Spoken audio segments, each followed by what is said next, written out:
Assalamualaikum warahmatullahi wabarakatuh. Perkenalkan, nama saya Nuralia Putri dari kelas B dengan NIM 220305501115. Pada kesempatan kali ini, saya akan menjelaskan sedikit tentang perawatan dan pengobatan gizi buruk pada balita. Pertama, apa itu gizi buruk? Gizi buruk adalah kondisi ketika berat badan anak terlalu rendah bila dibandingkan dengan tinggi badannya. Anak dengan gizi buruk atau severe wasting biasanya memiliki daya tahan tubuh yang sangat lemah, sehingga berisiko terkena penyakit parah yaitu penyakit kardiovaskular bahkan meninggal. Nah, ini adalah faktor-faktor penyebab dari gizi buruk. Yang pertama, faktor sosial ekonomi, yaitu pendapatan keluarga yang rendah, kemiskinan, akses terbatas ke makanan bergizi. Yang kedua, lingkungan. Kondisi sanitasi yang buruk, akses terbatas ke air bersih, lingkungan padat penduduk, polusi, dan pencemaran lingkungan. Yang ketiga itu kesehatan. Riwayat penyakit infeksi seperti diare, demam, dan infeksi saluran pernafasan yang berulang-ulang yang terjadi. Yang keempat itu pengetahuan ibu. Rendahnya tingkat pendidikan dan pengetahuan ibu mengenai gizi anak dan pentingnya pola makan yang seimbang. Yang kelima, praktik pemberian makan yang tidak tepat. Pemberian ASI yang tidak optimal atau tidak eksklusif, pemberian makan pendamping ASI atau MPASI yang kurang tepat, terlalu dini atau terlambat, tidak sesuai dengan gizi. Dampak dari faktor-faktor ini yaitu gizi buruk atau wasted or severely wasted. Yang mana mengakibatkan pertumbuhan anak terganggu, melemahnya sistem imun, keterlambatan perkembangan fisik dan mental, serta peningkatan risiko kematian pada balita. Selanjutnya yaitu indeks pengukuran gizi buruk. Pertama itu indeks antropometri, yaitu berat badan menurut tinggi badan atau berat badan menurut panjang badan kurang dari -3 standar deviasi. Yang kedua, balita usia 6 sampai 59 bulan yang terlihat kurus dan setelah diukur mempunyai lila kurang dari 12,5 sentimeter. Yang ketiga yaitu pitting edema bilateral.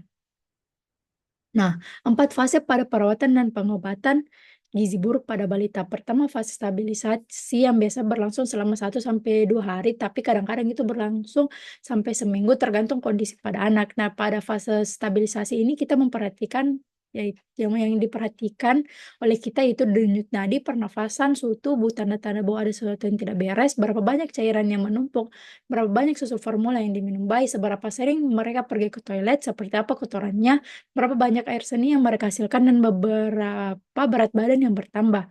Yang keempat itu fase transisi. Fase ini adalah fase peralihan dari fase stabilisasi ke fase rehabilitasi. Tujuan dari fase ini untuk memberikan kesempatan bagi tubuh untuk beradaptasi dengan peningkatan asupan energi dan protein.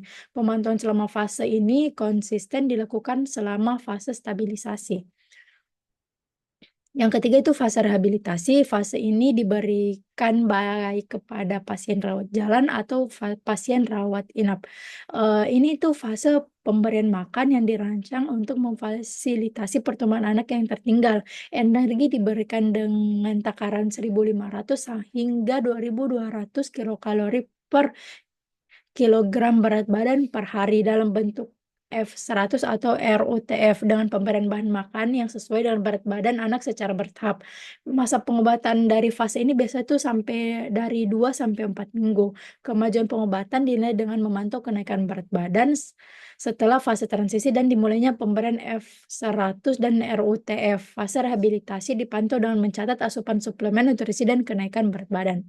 Yang ketiga, fase tindak lanjut. Ini merupakan fase kelanjutan dari proses pemberian makan dengan tujuan untuk mengejar ketertinggalan pemberian makan keluarga dan pemberian makanan tambahan pemulihan PM atau PMTP. Nah, ini adalah 10 langkah tata laksana gizi buruk pada balita di layanan rawat jalan. Yang pertama yaitu mencegah dan mengatasi hipoglikemia, yang mana kita memberikan makanan atau larutan gula segera jika kadar gula darah rendah atau untuk mencegah kehilangan kesadaran dari balita tersebut. Kedua, mencegah dan mengatasi hipotermia, kita menjaga balita itu tetap hangat, terutama pada malam hari menggunakan selimut dan pakaian hangat. Yang ketiga, mencegah dan mengatasi dehidrasi. Kita memberikan cairan rehidrasi oral atau cairan khusus untuk menggantikan kehilangan cairan anak tersebut. Keempat, memperbaiki gangguan keseimbangan elektrolit. Diberikan terapi dengan kalium dan magnesium untuk menyeimbangkan elektrolit dalam tubuh. Kelima, mengobati infeksi. Kita memberikan Berikan antibiotik untuk mengobati infeksi umum karena balita gizi buruk rentan terhadap infeksi. Yang keenam, memperbaiki kekurangan zat gizi mikro, suplai vitamin dan mineral seperti vitamin A, zinc, asam folat untuk mendukung pemulihan dari balita tersebut. Ketujuh, memberikan makanan untuk fase stabilisasi dan transisi. Ya, mulai memberikan makanan lunak dengan jumlah atau porsi yang kecil disesuaikan dengan kondisi anak tersebut untuk memperbaiki sistem pencernaannya. Kedelapan, memberikan makanan untuk tumbuh kejar. Setelah kondisi stabil, berikan makanan dengan kalori tinggi untuk mendukung pertumbuhan yang cepat. Kesembilan, memberikan stimulasi untuk tumbuh kembang. Lakukan stimulasi psikososial seperti bermain dan interaksi untuk mendukung perkembangan mental dan emosional balita. Kesepuluh, mempersiapkan untuk tindak lanjut di rumah. Kita memberikan edukasi kepada keluarga tentang perawatan lanjutan di rumah termasuk itu pola makan dari balita tersebut, kebersihan, dan jadwal pemeriksaan ulang. Nah, yang selanjutnya setelah setelah semua dilakukan, kita akan melakukan pemantauan. Pemantauan dan penilaian kemajuan terapi dilakukan pertama seminggu sekali selama berat badan menurut panjang badan atau berat badan menurut tinggi badan masih di bawah dari -3 standar deviasi atau masih tergolong dalam status gizi buruk. Kedua, seminggu atau 2 minggu sekali untuk berat badan menurut panjang badan atau berat badan menurut tinggi badan, kurang dari masih berada di -3 standar deviasi hingga dikurang dari -2 standar deviasi atau masih dalam kategori gizi kurang. Pada saat balita sudah mencapai status gizi yang baik, maka pemantauan pertumbuhan dilakukan secara rutin setiap bulan. Hal-hal yang dievaluasi diantaranya perkembangan kenaikan berat badan anak dan lingkar lengan anak pada anak usia 6 sampai 59 bulan. Kalau untuk lingkar lengan atas.